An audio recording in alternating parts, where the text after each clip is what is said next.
Perkenalkan, nama saya Luputu Dewi Rasmini. Saya dari kelompok 5, mahasiswi program studi Nasatika Surya Global Yogyakarta. Di sini saya akan menjelaskan tentang trauma muskuloskeletal yang terdiri dari patofisiologis, farmakologi, dan terapi trauma muskuloskeletal. Trauma muskuloskeletal terdiri dari kata trauma dan muskuloskeletal. Trauma itu sendiri merupakan suatu cedera yang dapat mencederai fisik maupun psikis. Sedangkan muskuloskeletal merupakan suatu sistem yang terdiri dari tulang, otot, kartilago, ligamen, tendon, dan juga persendian.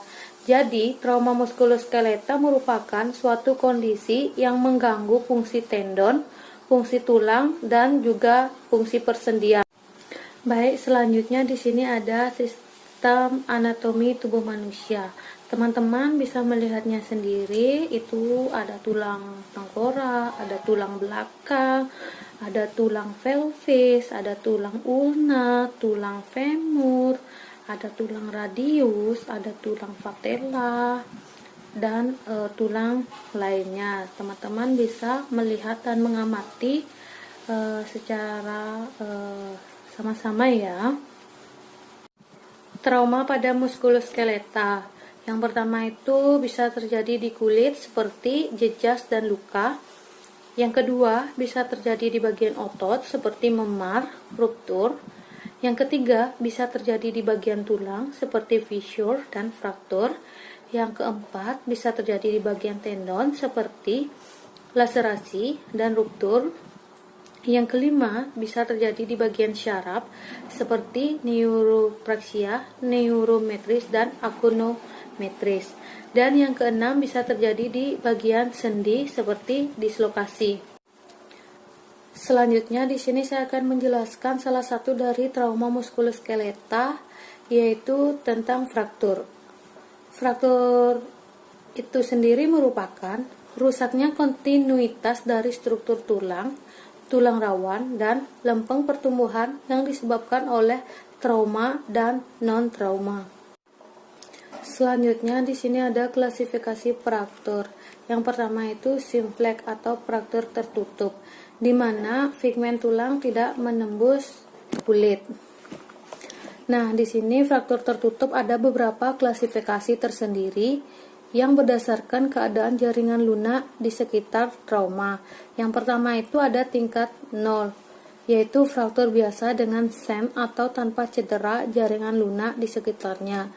Yang kedua ada tingkat 1, fraktur dengan abrasi dangkal atau memar kulit dan jaringan subkutan.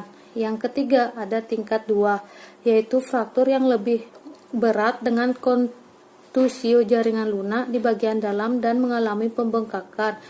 Dan yang keempat yaitu tingkat ketiga, cedera berat dengan kerusakan jaringan lunak yang nyata dan ancaman sindrom kompartemen. Selanjutnya yang kedua ada compound atau fraktur terbuka, merupakan fragmen tulang yang menembus di permukaan kulit, dan inkompleta atau komunitas tulang yang belum terputus semuanya. Jadi bila garis patah tulang tidak melalui seluruh penampang tulang seperti airline atau fraktur patah retida rambut. Kemudian ada komplet atau fraktur total. Jadi kontinuitas tulang ini sudah terputus seluruhnya. Jadi bila garis patah melalui seluruh penampang tulang atau melalui kedua korteks tulang seperti terlihat pada gambar yang ada di samping ini, itu contoh dari fraktur terbuka. Selanjutnya di sini ada fraktur berdasarkan garis fraktur. Yang pertama itu ada linear, di mana garis fraktur ini sejajar dengan sumbu tulang. Yang kedua ada longitudinal, yang di mana garis fraktur membentang dalam arah longitudinal atau tetapi tidak sejajar di sepanjang sumbu. Jadi garis fraktur ini membentang dalam arah longitudinal, tetapi dia tidak sejajar di tetapi tidak sejajar di sepanjang sumbu tulang tersebut. Selanjutnya ada oblik. Oblik itu merupakan fraktur yang arah garis patahnya itu membentuk sudut terhadap sumbu tulang dan merupakan akibat trauma angulasi juga. Dan di sini ada trauma spiral, di mana fraktur ini merupakan fraktur yang arah garis patahnya itu berbentuk spiral yang disebabkan karena trauma rotasi. Kemudian di sini ada trauma transversal, merupakan fraktur yang arahnya melintang pada tulang dan merupakan akibat trauma dari angulasi atau trauma secara langsung. Kemudian di sini ada fraktur berdasarkan posisi fragmen. Yang pertama itu ada comminutiva. Comminutiva itu merupakan tulangnya pecah menjadi sejumlah potongan kecil-kecil. Jadi patahan tulang ini menjadi potongan kecil-kecil dan menjadi jumlahnya banyak. Kemudian ada impacta. Impacta itu merupakan salah satu fragmen fraktur yang terdorong ke dalam fragmen yang lainnya. Kemudian yang ketiga ada angulata. Angulata itu merupakan kedua fragmen fraktur yang berada pada posisi yang membentuk sudut terhadap fragmen lainnya. Yang kemudian ada dislokata, merupakan fragmen tulang saling terpisah dan menimbulkan deformitas. Kemudian yang terakhir ada segmental, merupakan fraktur yang terjadi pada dua daerah yang berdekatan dengan segmen sentral yang terpisah. Jadi itu teman-teman bisa melihatnya sendiri, itu ada gambar-gambar dari gambar-gambar fraktur yang berdasarkan garis frakturnya. Itu gambarnya di sebelah kiri saya, dan gambar fraktur yang berdasarkan posisi fragmen itu juga ada, teman-teman bisa melihatnya. Di sini juga ada fraktur itu berdasarkan keparahannya. Yang pertama itu untuk derajat 1 itu kurang dari 1 cm atau kontaminasi minimal. Kemudian untuk derajat 2 itu luka lebih dari 1 cm, kontaminasinya itu sedang. Dan derajat 3 itu luka melebihi 6 hingga 8 cm dan mengalami kerusakannya luas pada jaringan lunak, saraf, tendon, dan juga kontaminasi banyak. Fraktur terbuka itu biasanya dengan derajat 3 harus segera ditangani karena cenderung memiliki resiko infeksi. Selanjutnya di sini ada etiologi fraktur atau penyebab fraktur. Yang pertama itu fraktur akibat peristiwa trauma. Ini biasanya disebabkan karena kecelakaan, jatuh, seperti itu. Kemudian yang kedua ini ada fraktur karena kelelahan atau tekanan. Jadi ini bisa disebabkan karena kakinya terkena tiang listrik, pohon, atau benda-benda yang berat. Kemudian di sini ada fraktur patogenik. Ini disebabkan karena penyakit yang bisa mengikis-ngikis tulang itu seperti osteoporosis, sehingga menyebabkan lama-lama menjadi fraktur. Kemudian di sini ada manifestasi klinis. Yang pertama itu nyeri. Nyeri ini bisa disebabkan karena terputusnya kontinuitas atau yang disebut dengan fraktur.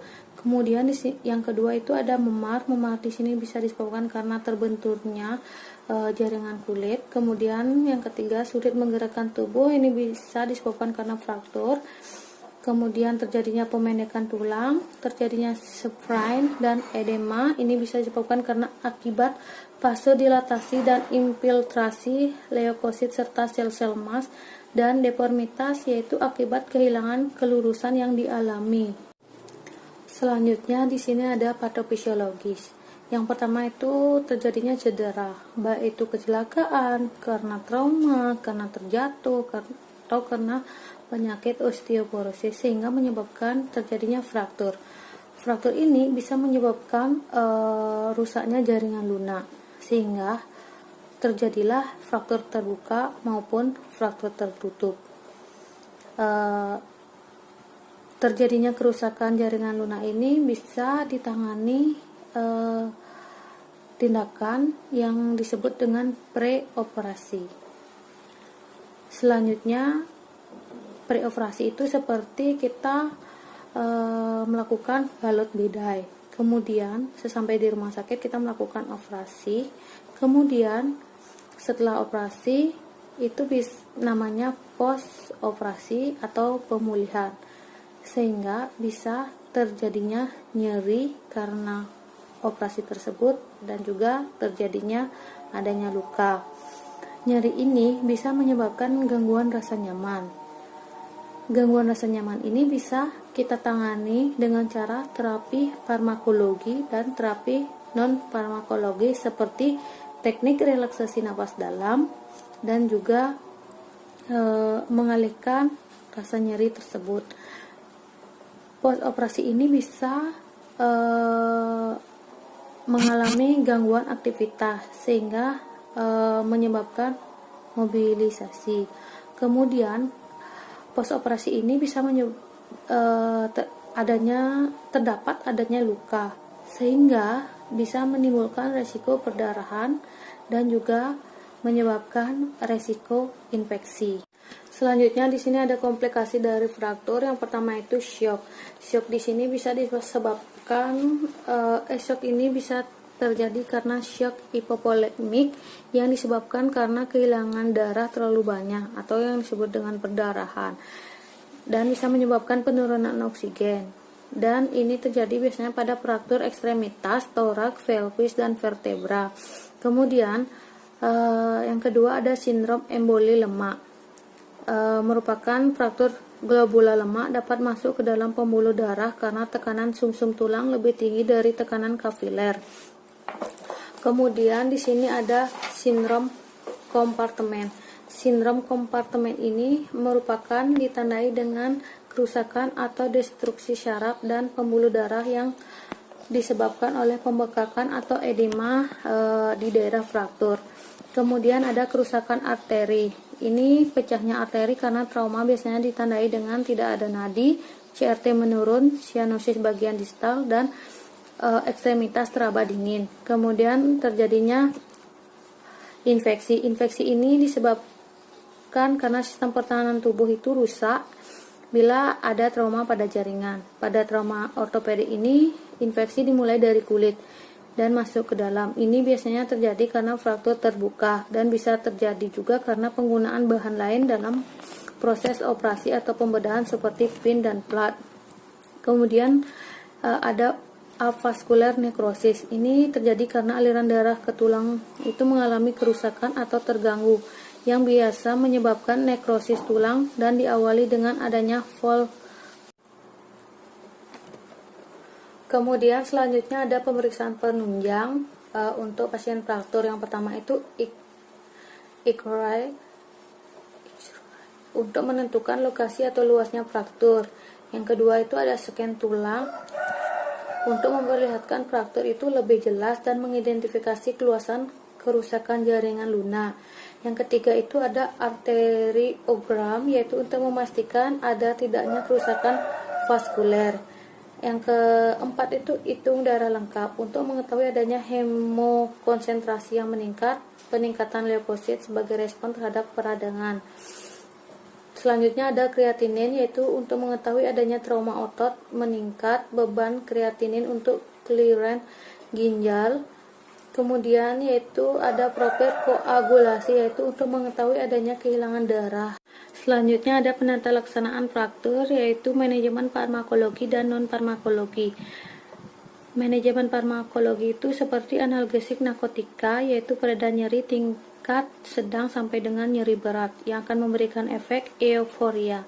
Contoh obatnya itu seperti morfin, desosin, metadon, fentanyl, nil, dan nalbutin. Sedangkan analgesik non-narkotika itu seperti obat jenis ini, yaitu untuk pereda nyeri dan memberikan efek antiinflamasi dan antiviretik. Terapi ini digunakan pada pasien yang mengalami nyeri ringan sampai dengan nyeri sedang. Contoh obatnya ibuprofen, ketorolac, aspirin, acetaminophen, paracetamol. Dan manajemen non-farmakologi itu seperti relaksasi nafas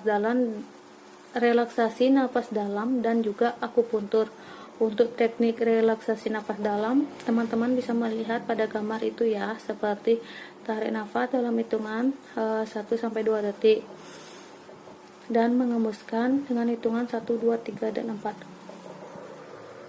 Seperti itu ya teman-teman. Selanjutnya di sini ada contoh penanganan faktor prehospitalisasi atau sebelum masuk rumah sakit. Teman-teman bisa melihat gambarnya. Di sini ada contoh kejadian kecelakaan yang mengalami fraktur. Jadi untuk penanganan di sini yaitu dengan menggunakan cara balut bidai. Di sini tujuannya yaitu untuk mencegah terjadinya pergerakan agar frakturnya itu tidak tambah parah seperti itu. Baik, sekian presentasi dari saya. Jika ada salah kata, saya mohon maaf. Selamat siang.